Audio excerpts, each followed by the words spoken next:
how can that happen? Surely the core applicant, the main applicant, the primary applicant, that's one person. The core applicant, the main applicant, the primary applicant ndiye anakuja. Sasa kama uko na difference zako na your spouse na amepata green card, ameanza kuringaringa, you'll have to find a way when you na msitu talk, muende mu apply nyote mkuje. Bure hawezi kuja na yeye aliwin. Mtu mwenye aliwin ndio anakuja.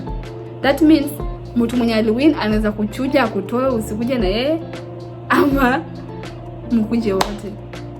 Kama unapenda kufanya mchezo, mimi hata nikiwin unapenda kunifanyia mchezo nikiwin na kutupa nje mkidi. Hello guys, my name is Abi Abuji and thanks for subscribing to my YouTube channel.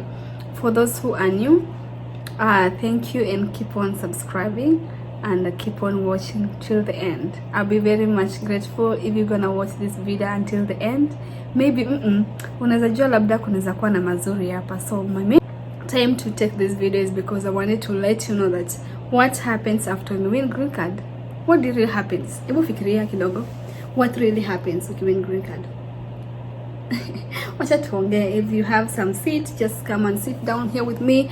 If you are there, you're having your wine. I also have my wine here. Come and drink. I was drinking, it's almost done. So if you have a wine, cheers to all of you, and let's sit down there and enjoy this conversation. So win green card and now you're here.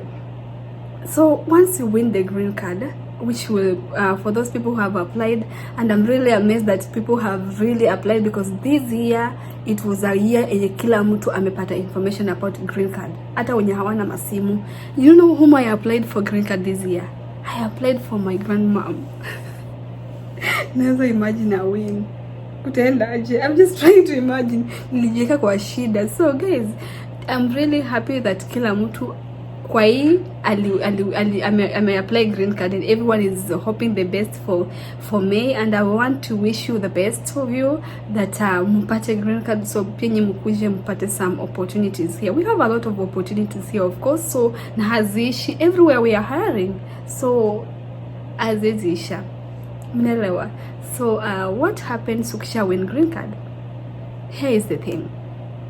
Green card is applied in of course in mwezi wa 10 through mwezi wa 11 ikianza, and at the same time green card people win, actually people get results. The selection results starts coming out around May, na hiyo May itaenda through July. So kama ukiangalia May ukose kupata, unaweza angalia every Friday alafu until July ikifika kama hujapata, then I'm sorry, you can try another time, you know.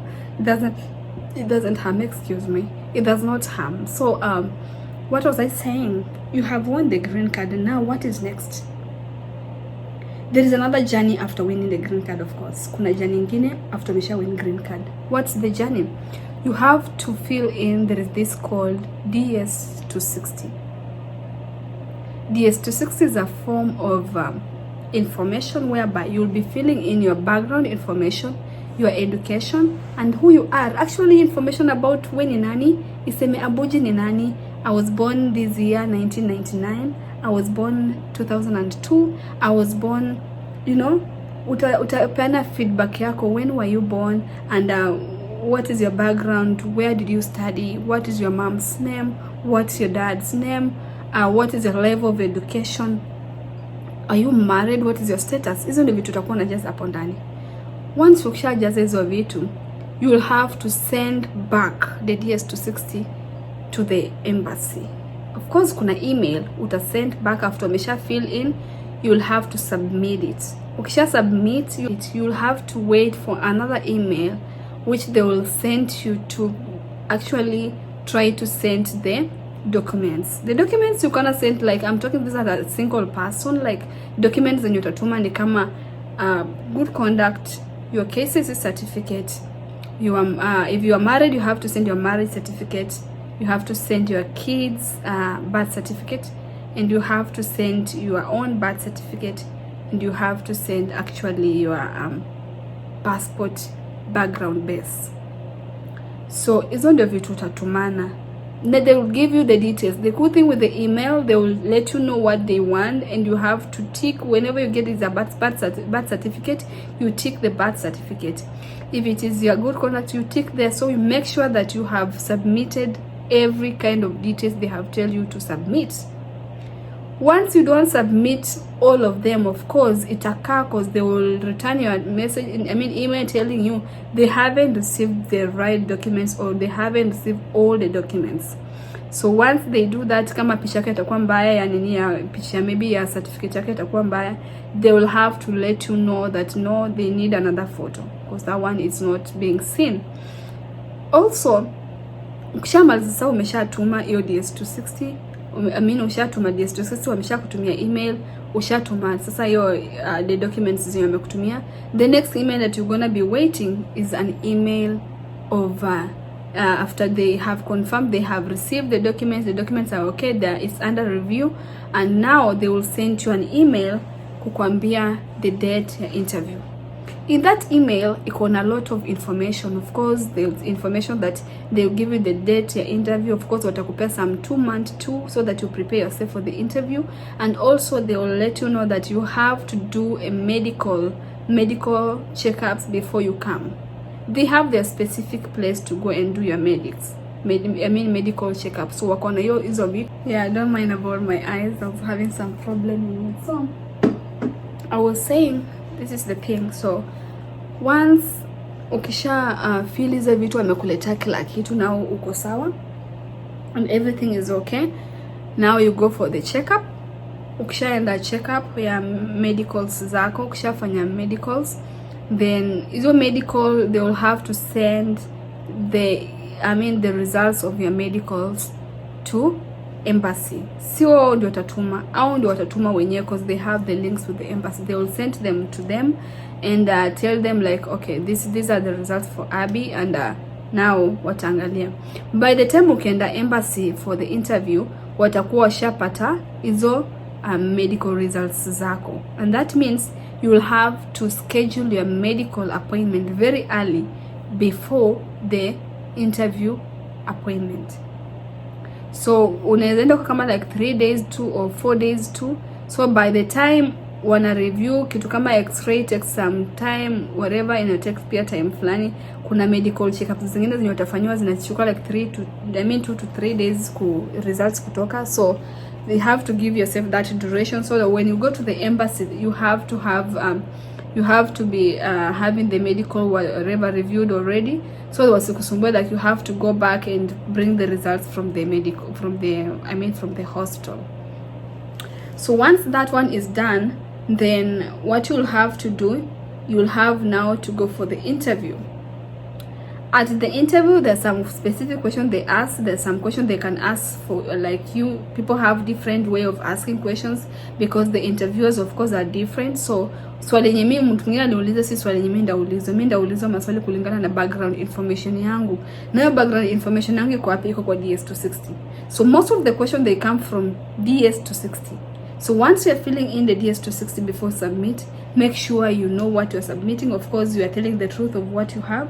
And kama kuna kitu unafanya ya uongo, like maybe you had 2 kids and you are saying you have 1 kid, make sure una hide hiyo kitu forever and forever. Even if you step your leg here in the US, uta hide hiyo kitu forever, because you can't say ukifika US useme I had 2 kids, especially ladies. Tell them what you have. If you have 3 kids, tell them uko na 3 kids. Usijaribu kuficha mtoto wako. Usema tu you don't have a kid. Then once ukikuja huku US, you need your kid to, una maisha ni mzuri, unaamua kuleta mtoto wako pia asiteseke. Then what happens? Huwezi mleta. Unamleta kwa njia nyingine, but huwezi mleta as your kid, because they will be like, you told us you don't have a kid in that year. How comes uko na mtoto? Because the moment you go to the embassy, your information unapenda kwa embassy, they will hold that information. Ndio maana nilikwambia kuna time utapewa another envelope, watakwambia do not open that envelope. Na envelope utaenda nayo mpaka kwa port of entry. Huko ndio watafungulia. Guess what itakuwa ni nini? Itakuwa ni hizo vitu zako zenye ulikuwa unajaza zote. So the moment you make a mistake, the embassy know who you are. Kama umeenda embassy uko unajua ni nani. So ukikuja huko pia wanajua ni mtu fulani. But then hauko na mtoto. Kama umepata mtoto, then you have to prove. But with a man you can as well do it, cause like unaweza sema una mtoto, after all ukifika tena America unaweza sema niko na mtoto. Utasema bibi yangu aliniambia aje kuwa na mtoto na mimi alikataa, mimi huyo si mtoto wangu. So mimi sikuwa najua. Leo ndiye amejitokeza akasema I was pregnant for you, nikazaa mtoto. So you can as well say that. But with a lady you will never go away with this. So be careful when filling in the DS260. Fill in very well kwa makini, and when you want, before you submit, make sure you go and you reread it, even hata kama ni 10 times, but make sure umesoma vizuri, umeelewa, umejaza vizuri na kila kitu iko sawa. Are we there? So that is what really happens after you have won the green card. And once you have won the green card, you need to get prepared and have like a roughly around $3,000, which is roughly 300,000. You need to have that one in hand, because medical, like me, I paid my medical one, it was like 32,000. I paid my embassy interview, it was like 33. Interview for the visa, it was like around 33,000. That is roughly now 64,000. I mean 66,000. I paid. You have to send your letter for verification. I mean your certificate for verification in the neck. But then you have to do that. So they took like around 2060 shillings, 2060 shillings. Na ndio pesa wanachukua, so roughly like 68. Alafu kumbuka after hapo hivyo sasa tena you need 220 for green card application, so that's 25,000. And pia flight can be 1,500, sometimes 2,000, sometimes 1,000, so it depends dollars. So inaweza kuwa kama from 70,000-80,000 to around 150,000. So you need to get prepared. Unafaa prepare vizuri sana. You can have even 200 if you don't want to spend much more. You can have 200. I had a friend who was having like 180 na ilimsaidia bado kufanya kila kitu 180. So it's up to you. If you don't want kukula mashida, make sure you are prepared very well hiyo time ikifika. Unaona? And another thing is when you get the green card, immediately start filling in the DS260, because you never know. If you stay there and you don't do that, hiyo time unapata alafu unaanza kushtuka kuanza kuapply, alafu by mistake uende kwa medicals upate uko na TB. You will have to stay like 3 months to be treated for the TB before you get your flight to go to get a visa to come to the US or go for the appointment. So if you have a TB, you will not come here until you are treated. Na kutreatiwa ina take like 2 to 3 months, because they have to take care of you. Wanafaa waangalie unaendelea aje, kwa matibabu ni on their expenses. Alafu sasa watakuwa wanaangalia na fuatilia how are you doing, unaendelea aje. So once they do that, maybe ulikuwa umechelewa ku apply hiyo DS260 na 3 months zikaisha ukafungiwa nje, there's no way they can help you again. You need tena kwanza kutafuta tena mambo ya kujaza green card, na venye kupata ni hard. So it's good kwanza mapema. Once you get the green card size, the next day make sure uanze kutafuta mtu kusaidia kufill in DS260. So that is what I can let you know, because like if you don't do that, time itakuishia alafu utafungiwa nje. Umeelewa? So that is normally what happens after you have one green card. So nawaambia once ukisha fill in your DS260, hiyo ndio mambo yote, alafu kila kitu inaendelea inaenda systematic like that. They will be emailing you to tell you what is the next step, so you should not worry about that. And pia usishinde tu ukifanya hivyo. Na pia sometimes watu wananiambia ati abi ukiwin green card unaweza uzia mtu. How can you sell someone your identity to someone? Green card ni green card, umewin. Na ukianza kutuma hizo vitu lazima utume vitu zako, your identity. Wezi nini? You cannot sell it. Number 2, kuna mtu akaniuliza kanambia, Abi, sasa kama mimi na bibi yangu ndiye apply green card, lakini akapita, mimi nikaanguka akapata green card, mimi naweza kuja alafu yeye asikuje? How can that happen? Surely the co-applicant, the main applicant, the primary applicant, that's one person. The co-applicant, the main applicant, the primary applicant ndiye anakuja. Sasa kama uko na difference zako na your spouse na amepata green card, ameanza kuringa, you have to find a way mwe na msitu talk, muende mu apply nyote mkuje. bure hawezi kuja na yeye ndiye aliwin. Mtu mwenye aliwin ndio anakuja. That means mtu mwenye aliwin anaweza kuchuja akutoe usikuje na yeye ama mkuje wote. Kama unapenda kufanya mchezo, mimi hata nikiwin unapenda kunifanyia mchezo nikiwin na kutupa nje. I'm kidding. So yeah, mtu mwenye ana win ndio anakuja. Na mtu mwenye ana win ndio ako na responsibilities za kuadd watu wengine kwa hiyo nini yake. He can add his own kids or her own kids. He can add even the husband or the wife. So it's up to her or to him. So mtu mwenye ana win ndio mwenye anakuja. It's not opposite way that hata huyo mwingine pia asipo win huyo naezaenda tu na your wife. Kama wife yako hataki kukuja na yeye ndiye amewin, mbombeleze mkuje mfika hapa hivi, mkae kama like 1 year. Yeye kama anataka kurudi Kenya arudi, wewe utakuwa umeshapata makao yako na ushapata papers za kukaa. So it's up to them, because the moment ukikuja na mtu mwenye amewin green card, ukikuja na yeye ukifika hapa hivi, you have already pure your visa pure umepewa ni permanent residency. So ukikuja you will have to stay here as a permanent resident. Na pia ukikuja pia utatafuta vitu kama yeye anatafuta green card, utatafuta na social security, ukae kama yeye anakaa. So that means if kama itakuwa ni hard, you will have to find a way to talk to the other person who have won the green card. Tumeelewana hapo? Another question ya mtu akaniuliza akasema, Abi, so what if before ni apply green card nilikuwa nimesema married na sikukuwa married. So this is what happens. Once you say you are married and you are not married but you went as come we stay, what you will do, you will say when you go to the embassy, before you go to the embassy, you will have you guys to get married. Legally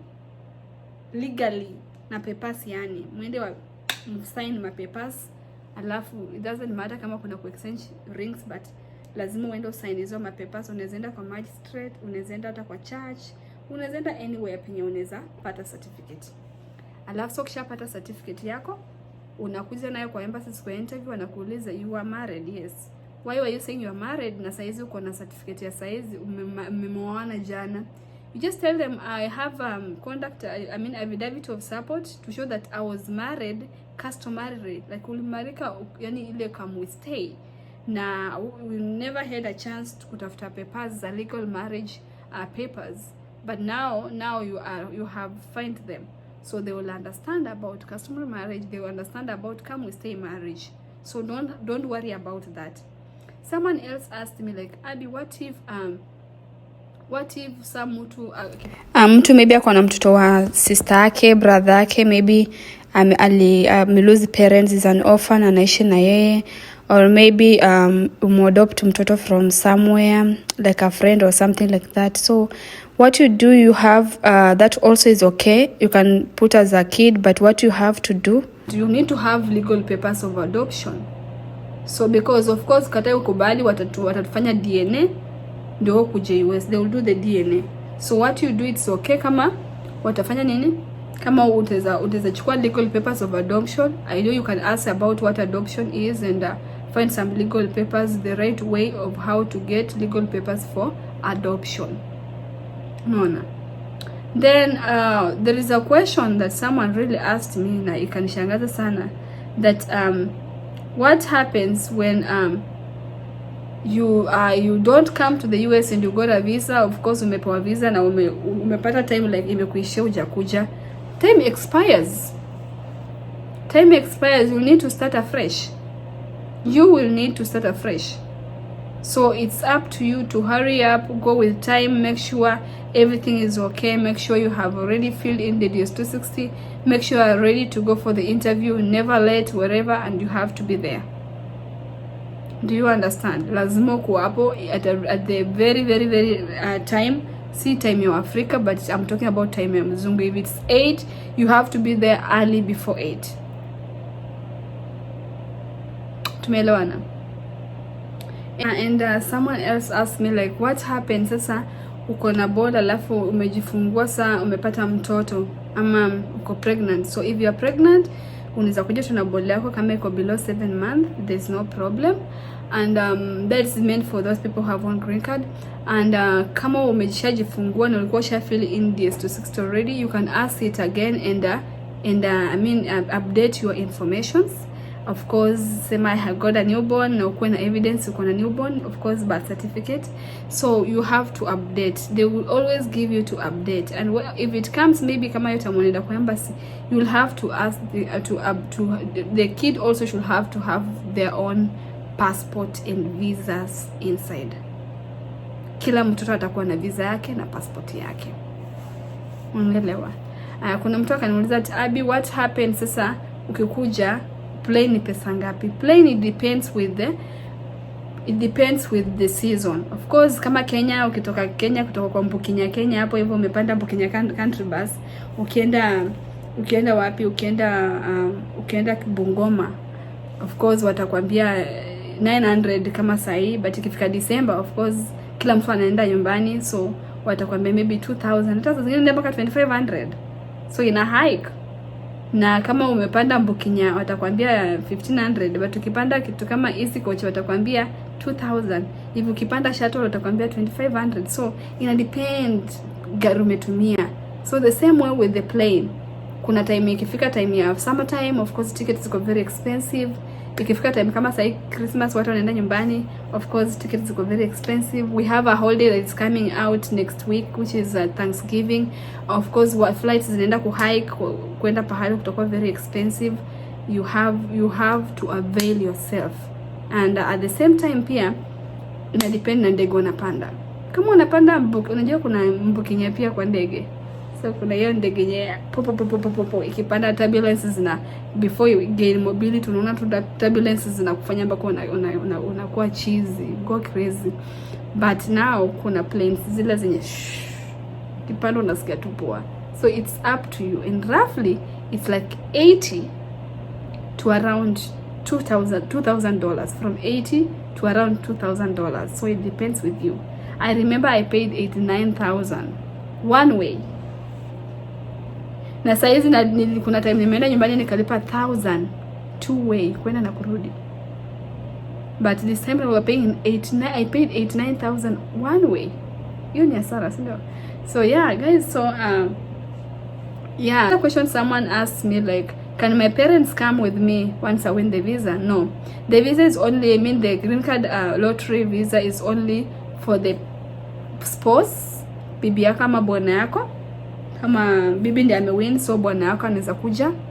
Then another thing, kids can come. But once ukifika hapa hivi, you can file for your parents.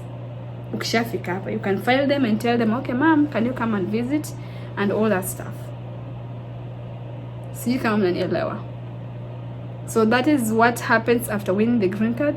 And I make sure you guys I hope you guys have really enjoyed the video. Yeah, so hiyo ndio maswali zenye nimepata so far.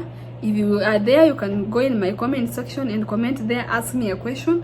I'll be able to come back and answer you because I'm always yours. So unaweza enda huko comment down there, ask me any question. I'll be there for you. Hata kama nda take long, but I'll make sure I have answered your questions. So I'll see you next time. And my name is Abi Abuji. Thank you so much for watching me always to the end. And please remember to subscribe to my YouTube channel, comment there, and share. Thank you, and cheers.